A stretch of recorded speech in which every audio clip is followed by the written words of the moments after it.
Muito bem, meus amigos, hoje é dia então de comentarmos sobre Cyberpunk Edgerunners, o anime que está aí disponível na Netflix, a pedido do nosso grandioso inscrito Tilápia, e já aplicando a teoria que a gente, a nova diretriz que a gente colocou no vídeo passado de atender pedidos, mas analisando a viabilidade, A verdade é que Cyberpunk, apesar de eu ter perdido um pouco o timing, eu deveria ter lançado esse vídeo há 2 semanas, mas é um anime que está sendo bem comentado, bem discutido, a galera está assistindo, está curtindo, então eu acho que vale a pena a gente fazer esse vídeo aqui. Em relação ao vídeo passado, eu agradeço bastante as mensagens de apoio, que vocês mandaram aí. É como eu disse, eu não tô pensando realmente em parar nem nada. A gente só tava ali refletindo um pouco sobre o panorama do canal, Nesse momento ainda tem algumas coisas que eu quero fazer no YouTube. E no fundo eu gosto de fazer os vídeos aqui pra vocês, então o trabalho vai seguir, fiquem tranquilos. Em relação a Cyberpunk, eu tinha antes de tudo um certo receio de que eu fosse ficar perdido porque eu não joguei o jogo, eu não sei nada da história do jogo, mas não é o caso não.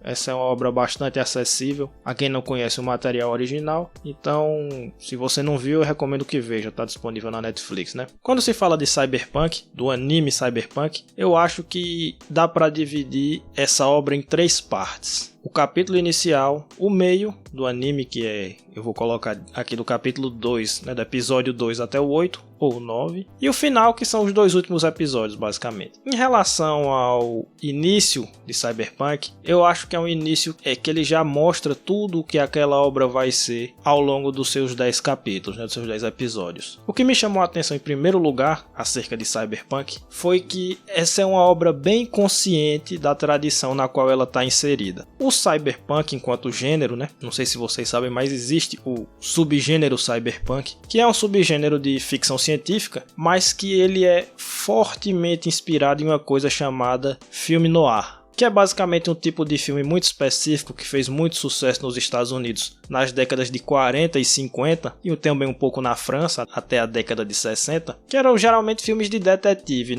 O filme noir, por sua vez, é derivado de literatura de detetive. E a característica principal desse tipo de história era a visão pessimista acerca da humanidade. E o Cyberpunk surge como uma maneira de trazer essa mesma visão de mundo do filme noir, das histórias de policial que se passavam nas grandes metrópoles dos anos 40 e 50, para o contexto da ficção científica, para o contexto de um futuro muito tecnológico, de maneira que a fusão dessas coisas criou até um subgênero, entre aspas, chamado de tecnoir, que basicamente é o Cyberpunk, E o anime Cyberpunk que nós estamos comentando hoje, ele é muito consciente disso em todos os níveis. Ele é muito consciente de quem é o seu avô, vamos dizer assim, que é o filme noir. Porque a gente vê que todos os elementos básicos de um noir estão presentes aqui. Em primeiro lugar, a visão pessimista da humanidade. Cyberpunk é uma obra que desde o início já deixa muito claro que aquela cidade, aquela megalópole altamente tecnologizada é basicamente um antro de perdição. É basicamente uma cidade corrompida. Isso é colocado de maneira muito clara desde o episódio 1. Ao longo dos episódios isso vai ficando ainda mais claro. Eu acho que eu vou comentar isso um pouco mais lá na frente. Mas logo de cara é mostrado como sendo um lugar sujo, vil, de pessoas sem caráter, uma cidade que vive uma desigualdade social muito grande, entre os poderosos e os que não têm status, que aliás é um tema muito comum em obras japonesas, E esse é outra característica básica do noir, que é o ponto de vista da história do noir geralmente está localizado nos becos e vielas de uma grande cidade. Esse contraste entre o poder, o glamour, a riqueza de uns e a miséria de outros, a violência, a indignidade da vida para muitos outros, também existe no noir e também existe no Cyberpunk, onde as obras desse tipo de ficção científica vão fazer o contraste entre a altíssima tecnologia que a sociedade vive e a miséria humana onde se vive. E o anime de Cyberpunk retrata isso logo de cara no episódio 1. Então você tem a visão pessimista da humanidade logo de cara, quando a gente vê que a cidade só funciona para os poderosos, A mãe do protagonista sofre um acidente e ela não é socorrida porque ela não tem seguro de saúde. Na escola ele é maltratado, ele é visto como inferior porque ele não tem dinheiro, porque ele veio de camadas mais pobres, e a própria mãe dele também é maltratada no trabalho, ela diz isso, entre outras coisas, né? Esse contraste, esse ponto de vista da história do subsolo, vamos dizer assim, também está presente nesse anime, e até mesmo a direção de fotografia do anime retrata bem isso, porque a principal característica do noir, enquanto fotografia, enquanto elemento visual, é justamente o contraste entre o claro e o escuro, a luz e a sombra. Se você assistir a algum filme noir, e aliás eu recomendo bastante, tá? Eu como fã de cinema tenho o noir como um dos meus subgêneros favoritos. Pacto de Sangue é maravilhoso, Crepúsculo dos Deuses é maravilhoso, The Big Sleep, entre muitos outros. Como a visão moral, a visão de mundo dessas obras é a do contraste entre o poder e a decadência, entre os que estão no topo da sociedade e os que estão lá embaixo, em termos de fotografia isso é representado com o uso muito intenso de luz e sombras, né? Cenas que captam um contraste muito grande entre a parte clara e a parte escura. E a direção do anime de Cyberpunk também está consciente disso. Várias são as cenas nas quais nós vemos um personagem mergulhado nas sombras e outro envolto por luz. Só que aqui a luz não representa a virtude moral. A luz não representa o bem e a sombra o mal. Porque a cidade é decaída, a cidade é completamente, como eu disse, um antro de perdição. Então não tem pessoa boa ali. A luz representa o poder. Geralmente você vê rodeado pela luz aqueles que têm poder e os que estão subjugados, mergulhados nas sombras. Então o que me impressionou logo de cara no anime de Cyberpunk foi que todos os elementos formais da obra compreendem que tipo de obra é Cyberpunk, em que tipo de tradição ele se coloca, que é a tradição do filme noir. Além disso, aqui falando especificamente da tradição do subgênero Cyberpunk, existe sempre aquelas discussões acerca do transhumanismo, né? Da suposta evolução que vai ser quando a humanidade puder usar da tecnologia para aumentar suas capacidades naturais, mas que o gênero Cyberpunk sempre viu isso com pessimismo, com ceticismo, como na verdade uma maneira de você ir aos poucos perdendo a sua própria humanidade. E esse é um tema central do anime de Cyberpunk, né? Esse é um tema central do gênero Cyberpunk e é um tema central do anime de Cyberpunk, de como implantar cada vez mais tecnologia vai terminar fazendo com que você vá ficando cada vez menos humano, até que você perca completamente a sua racionalidade e caia na psicose, né? Também nesse tema central, o anime é muito consciente de que tipo de obra ele quer ser, né? E aí veja, tudo isso está dado no primeiro episódio, logo de cara você percebe isso. Mas há outras características que aí já não tem muito a ver com o gênero Cyberpunk nem com o noir, que estão presentes no primeiro episódio e que também vão ser presentes durante a obra quase inteira. O que me chamou bem a atenção nesse sentido foi uma dualidade que eu vi entre uma série que força a mão até, nós podemos dizer, para gerar empatia em quem assiste em relação ao protagonista, né? Porque a gente vê ele sendo maltratado o episódio todinho. Primeiro a gente vê que ele é pobre, depois a gente vê que ele é maltratado na escola por um Mauricinho lá, filho de rico, que inclusive é filho de um dos diretores da escola, do instituto, né, Arasaka. Depois a gente vê que a mãe dele é desprezada também por ser pobre. Depois a mãe dele morre de maneira completamente sem propósito, né? Por causa que eles foram pegos no meio do fogo cruzado entre os mafiosos que assolam aquela cidade, né? Os bandidos que assolam aquela cidade. E aí, para piorar, ela não foi atendida com dignidade porque ela não tem dinheiro. E depois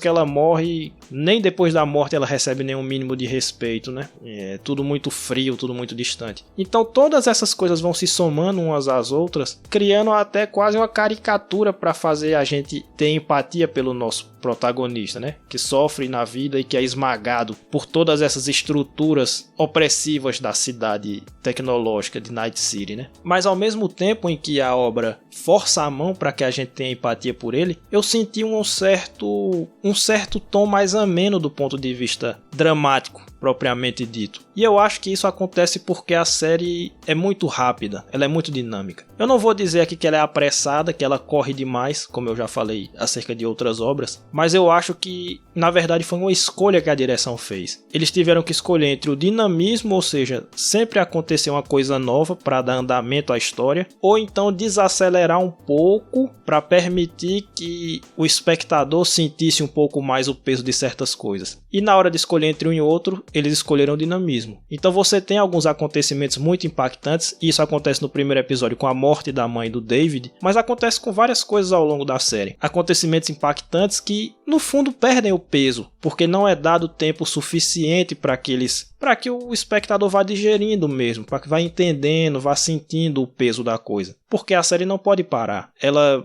tem muita coisa para acontecer e são só 10 episódios, então a coisa tem que ir correndo, tem que ir andando. E como ela não pode parar, ela não pode se dar o luxo de deixar você saborear um pouco mais a dor de uma perda, a surpresa de algum acontecimento, nem nada do tipo. E eu acho que isso termina prejudicando um pouco também a tensão das cenas de ação, né? Porque a partir do segundo episódio, como eu disse, tudo isso está no primeiro episódio. A segunda parte é o meio, né? Começa no segundo episódio e vai até o 8, mais ou menos.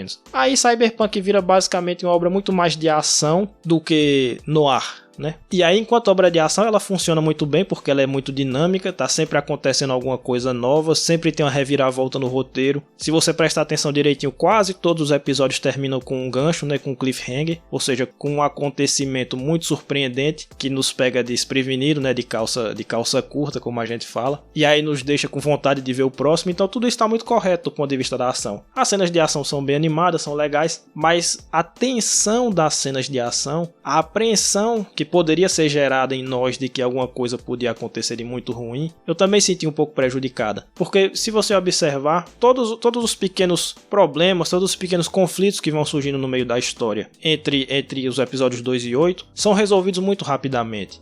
O enredo também não se dá tempo de construir a tensão. E a tensão é uma coisa que tem que ser construída, né? Como eu já falei em alguns outros vídeos, um dos elementos mais importantes para você construir tensão é você esticar a tensão. É você construir na mente do espectador ou do leitor a situação de tensão e alongar ela o máximo que você puder para aumentar o desconforto de quem está assistindo, que é o sentimento que você quer gerar quando você cria uma situação de tensão. Você quer deixar ele apreensivo, ele desconfortável. E esse esticamento das cenas tensas é uma coisa que não acontece em Cyberpunk, porque a obra não pode parar. Então eu sinto que eles tiveram que fazer uma escolha difícil entre manter o dinamismo ou segurar um pouco as cenas de tensão e de drama, né, de alguma perda de algum personagem, de algum acontecimento muito pesado, e entre essas duas coisas eles escolheram o dinamismo. Então é uma série rápida, é uma série que não para muito para muita coisa, não cansa, é dinâmica. Eu não acho que é corrida demais, mas eu acho que quando a gente analisa no detalhe, com a lupa, vamos dizer assim, a gente pega uma lupa e analisa, eu acho que sim, as cenas de tensão, de ação poderiam ganhar mais se elas fossem um pouco mais esticadas para aumentar a tensão. E quando você aumenta a tensão, você aumenta a catarse que vem da resolução da tensão, e você poderia dar mais significado, dar mais peso a alguns acontecimentos muito dramáticos, tipo a morte da mãe do David, que do jeito que tá, ela é uma cena que ela apela muito mais ao nosso entendimento do que ao nosso sentimento, ou seja, a gente entende que aquilo ali vai impactar bastante, porque ele perdeu a mãe de uma maneira traumática, então a gente compreende isso racionalmente, mas a gente não sente isso, porque a série não pode perder muito tempo mostrando o David sofrendo, mostrando o David contemplando, entende? Eu acho que foi uma escolha difícil que a equipe teve que fazer, ela preferiu o dinamismo, mas no geral eu não diria que é uma série muito corrida não. E aí o que é que acontece? Acontece que até mais ou menos o episódio 8, eu tava achando Cyberpunk uma série decente, uma série correta, uma série honesta, fazia tudo o que se propunha a fazer com competência, mas sinceramente não tinha nada demais, porque se os temas que a série aborda, da desigualdade social, da sociedade que se desenvolveu tecnologicamente, mas que isso acarretou numa perda de qualidade de vida para muitos, dos perigos da tecnologia, da desumanização, etc. Se todos esses temas são comuns ao subgênero do cyberpunk, e se a série não se destaca excepcionalmente em termos de ação, por conta dos motivos que eu falei, as cenas são boas e são competentes, mas elas não têm o peso dramático e de tensão que poderiam e deveriam ter, e se os personagens são também corretos, mas nada de outro mundo, até porque boa parte dos seus dramas também não podem ser saboreados pela audiência por conta de que a série não pode parar, então eu tava achando uma série correta, uma boa opção de entretenimento. Você assistia ali em 2 dias, tranquilo, não cansava para assistir nem nada, mas nada de outro mundo, né? Uma boa direção, interessante, com uma boa fotografia, com boas soluções visuais para várias coisas e tal, mas é isso, uma série ok, uma série nota 7. que não marca. Só que aí veio o final, aí vem a terceira parte do anime, que me fez mudar radicalmente a minha avaliação. Por quê? Porque o final dessa obra retoma os elementos do noir. Novamente, a equipe demonstra que sabe em que tradição a obra estava inscrita. A gente vê, por exemplo, uma coisa que é muito comum em filme noir e que tem tudo a ver com a perspectiva moral que eu expliquei, de pessimismo, de niilismo, de desconfiança, que é filme noir geralmente envolve alguma reviravolta perto do final que tem a ver com traição de personagem. Os personagens do filme noir frequentemente se traem uns aos outros, justamente como uma maneira de enfatizar que ninguém pode ser confiado, ninguém é realmente bom, a sociedade corrompeu a alma de todo mundo. E Cyberpunk faz isso. Cyberpunk começa a entrar numa de um querer ser mais esperto que o outro, um querer puxar a perna, puxar o tapete do outro, querer passar o outro para trás, que além de, evidentemente, adicionar interesse ao enredo, né, porque são surpresas que vão sendo colocadas ali, também termina por fortalecer a mensagem moral da obra, que no caso de Cyberpunk ele é um noir, nesse sentido, é um noir, né, mas é um noir do tipo daqueles que tem alguns personagens que são morais. Na verdade, o protagonista é um personagem moral, que vai se corrompendo aos poucos, porque aos poucos o David vai começando a fazer coisas que não são compatíveis com o personagem que ele era no início. Então termina que no fundo, o grande tema de Cyberpunk é o seguinte: o David vai conseguir salvar a sua própria alma da corrupção da cidade, ou Night City vai terminar contaminando aquele que era um menino puro, apesar de tudo no início. Esse termina sendo o grande conflito, né? E aí a gente vai cruzando com vários personagens imorais, vários personagens que não podem ser confiados, alguns deles buscando uma redenção impossível dentro daquele contexto, outros buscando apenas o poder e dispostos a fazer tudo para ter o poder, para esmagar ao invés de ser esmagado, porque esse é o jogo que se joga em Night City, né? Então no final começa a ter essa sequência de traições, essa sequência de reviravoltas que é muito filme noir. E também outro elemento desse gênero de histórias aparece, que é o final irônico. Como o filme noir é essencialmente pessimista, frequentemente o final não é aquele final de conto de fadas que a gente gostaria de ver, o que a gente está acostumado a querer ver, o final onde o bem vence, onde as coisas dão certo. Não, muitas das vezes o final de um noir é ou pessimista, ou seja, o mal vence, ou ambíguo, né? A gente fica a leitura de cada um de se as coisas deram certo ou deram errado e tal. E Cyberpunk aposta justamente nesse tipo de final. Quando a gente vai chegando perto da sequência final, né, que vai resolver tudo, a gente começa a ver várias cenas que remetem a cenas passadas, só que deturpadas, né, de uma maneira irônica. Por exemplo, no início da série a gente vê que a mãe do David tem o sonho de que ele vá pro topo do prédio da Arasaka, né? Não pro topo literal do prédio, mas para que ele trabalhe e vá crescendo na vida e chegue a ser um dos poderosos daquele mundo. E ela acredita que com trabalho, com esforço verdadeiro, ele conseguirá chegar ali. Ela é uma pessoa pura. Pronto, a mãe do David é uma pessoa pura, mas ela morre no primeiro episódio, justamente por quê? Porque Night City é assim, Night City destrói os que são puros. Só aqueles que buscam incessantemente o poder conseguem subir em Night City. Então ela tinha esse sonho ingênuo de que pelo trabalho ele conseguiria chegar, ele conseguiria ascender socialmente e ser alguém. No final ele termina chegando no topo de Arasaka, mas não do jeito que ela queria, mas de um jeito irônico e deturpado, ou seja, ele vai literalmente pro topo do prédio, mas ele já tá numa situação de desumanização muito avançada, ele tá perdendo completamente a sanidade, ele tá quase surtando já, e ele tá basicamente numa guerra de vida ou morte contra pessoas que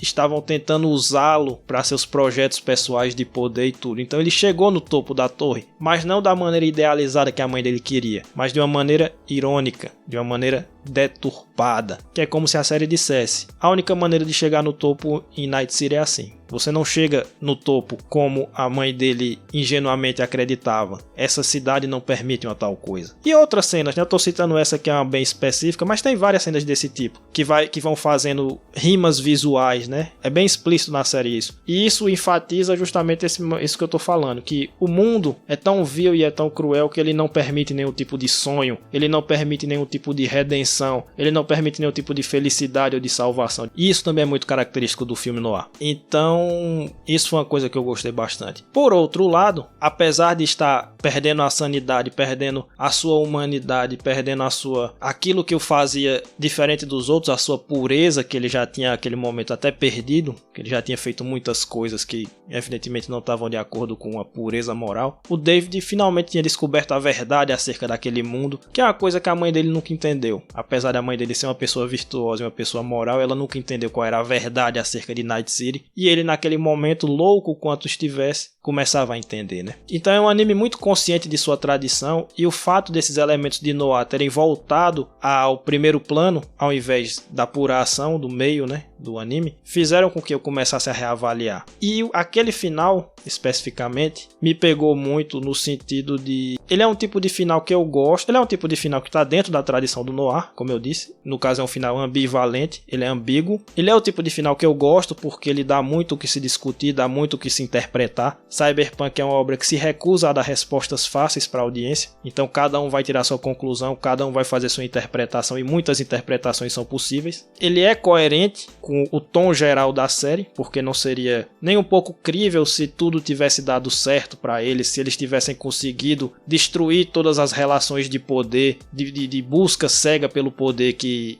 regiam aquele ambiente. Não tem como você lutar contra um ambiente tão forte, tão opressivo e sair vitorioso. Não vitorioso no sentido tradicional, né? De derrubar todo mundo e começar uma nova história da cidade em novas bases. Seria absolutamente fantasioso no sentido ruim da coisa, né? No sentido de não crível. Então é um final coerente com o tom moral da série, é um final coerente com o gênero que Cyberpunk escolheu percorrer, e é um final que dá o que pensar, de se é um final bom, um final ruim. É um final agridoce, né? Como se chama. E eu, particularmente, não acho o final de Cyberpunk um final triste, porque, como eu disse, se você entender o principal tema de Cyberpunk como o tema de um indivíduo lutando para manter a sua própria humanidade em um contexto, em um ambiente onde tudo coopera para destruir a humanidade das pessoas, para fazer com que elas virem servas do poder, para que elas fazer com que elas busquem poder a todo custo, para fazer com que elas virem até máquinas, né, irracionais no caso dos implantes tecnológicos. Essa luta o David venceu, porque o David fez o uso da tecnologia de uma maneira excessiva, o David travou lutas que ele não poderia ganhar, no sentido de derrubar as corporações e derrubar o esquema de poder que regia aquela sociedade, mas quando ele morreu plenamente humano. E não só plenamente humano, como ele morreu fazendo o maior ato de amor que uma pessoa pode fazer por outra, que é o auto-sacrifício voluntário. Ele se sacrificou para que a Lucy pudesse viver e para que a Lucy pudesse realizar o próprio sonho. Já que ele, David, não tinha nenhum sonho, o sonho dele passou a ser de realizar o sonho dos outros. O sonho da mãe dele era impossível de se realizar, porque a mãe dele não sabia o que era Night City. A mãe dele ainda tinha uma visão ingênua de tudo aquilo. Então o sonho da mãe dele nunca foi realmente possível. Mas o sonho da Lucy era possível, e não só era possível, como ele realizou esse sonho dela. E ele entregou a própria vida para realizar o sonho dela. E ao fazer isso, ele conseguiu a redenção do único tipo que Night City permite, que é a redenção pela morte. Morrendo plenamente humanizado, morrendo se sacrificando em favor dos outros, o David venceu moralmente aquela cidade. Ele venceu moralmente aquele mundo corrompido e decaído. Ele mostrou que mesmo no ambiente mais sombrio,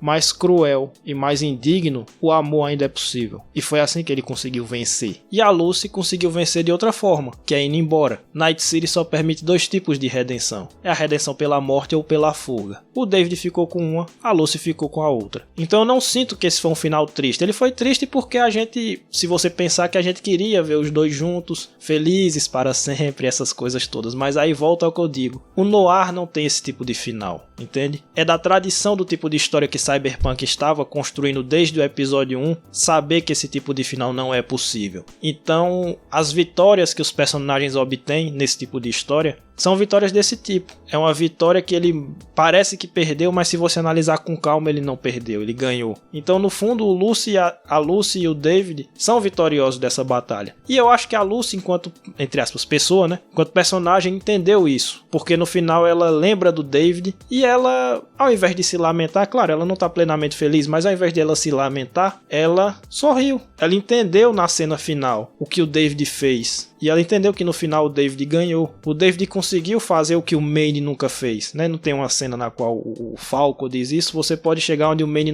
nunca chegou. E ele chega onde o Manny nunca chegou, porque o Manny morreu louco. O Manny estava buscando uma redenção que ele não sabia muito aonde encontrar, e ele foi se afundando e se afundando e se afundando, e no final a cidade o esmagou. Ele terminou louco e foi morto. O David também foi morto, mas ele foi morto em prol de uma outra pessoa, em prol de realizar os sonhos de uma outra pessoa. E na medida em que ele morreu plenamente humanizado, apesar de ter usado todo tipo de tecnologia, né, que poderia torná-lo louco, ele venceu a batalha contra a tecnologia, e na medida em que ele se sacrificou por outra pessoa, ele venceu moralmente a cidade de Night City e ajudou outra pessoa a vencer a cidade de Night City porque pôde sair e ir embora. Então, foi uma vitória da virtude sobre o vício. Só que não é uma vitória que vem sem custos, né? Porque isso aqui ainda é uma história pessimista. Então, a vitória pode acontecer, mas ela vem a graves custos. Mas assim, outras interpretações são possíveis, né? Sem dúvida nenhuma, e isso é uma coisa que eu gosto muito na ficção. Quando a ficção faz você pensar, quando a ficção tira você da inércia, e é justamente o que eu tava achando de Cyberpunk até o meio. Eu tava achando, não, é legal, mas é uma coisa que eu já vi várias vezes. Então eu tô inerte aqui. Eu tô vendo uma coisa que me é familiar, bem feita, ok, mas é bem feito dentro de uma coisa que eu já vi várias vezes. O final não. O final me tirou da inércia, o final me despertou pra reflexão, o final me impactou. Aí sim, uma coisa que Cyberpunk também não tava conseguindo fazer, que era impactar. Aqui ele impactou, porque ele elevou o patamar de tudo, né? De repente virou uma luta pelo tudo ou nada, de repente o David começou a ficar louco, de repente parecia que todo mundo ia morrer, então o drama da coisa se elevou muito rapidamente, e a resolução do drama foi essa resolução, uma resolução coerente, uma resolução que permite amplas interpretações, que estimula o raciocínio e que nos faz entender um pouco mais o que é a longa caminhada humana sobre a Terra, né? Então, no fundo, Cyberpunk terminou sendo uma daquelas séries que o final dela é tão bom que eleva o patamar geral da obra, que estava sendo ok, passou a ser uma ótima opção para você que ainda não assistiu e que tem interesse em ver um anime curto, bem competente em tudo que faz e que sabe bem o que é, sabe bem o que quer ser e mantém sua coerência até o final e termina ainda fazendo você refletir sobre a condição humana. Quem não viu, veja Cyberpunk, que é muito bom, tá? Por enquanto é só. Muito obrigado por ter assistido esse vídeo. Vocês sabem, como eu falei no vídeo passado, que esse canal tá meio encaixotado e tá meio destinado à morte também. Então eu só conheço duas maneiras da gente tentar reverter isso, né? A primeira é você dando engajamento no vídeo, mete aí o like que faz diferença, deixa teu comentário sobre o que você achou do final, sobre como você interpretou o final, sobre o que você achou do vídeo, enfim. E o segundo é que você cria o hábito de visitar manualmente o canal para ver se tem vídeo novo, porque infelizmente o YouTube não anda entregando os vídeos que a gente faz aqui, então cria um hábito de visitar o canal uma vez no meio da semana, uma vez no final de semana, porque eu faço o vídeo a segunda e quinta, 5h15, então uma vez no meio de semana você pega o vídeo de segunda, uma vez no final de semana você pega o vídeo de quinta, beleza? Por enquanto é isso, provavelmente o próximo vídeo sou eu comentando o episódio 1 de Chainsaw Man, então eu espero vocês lá, valeu!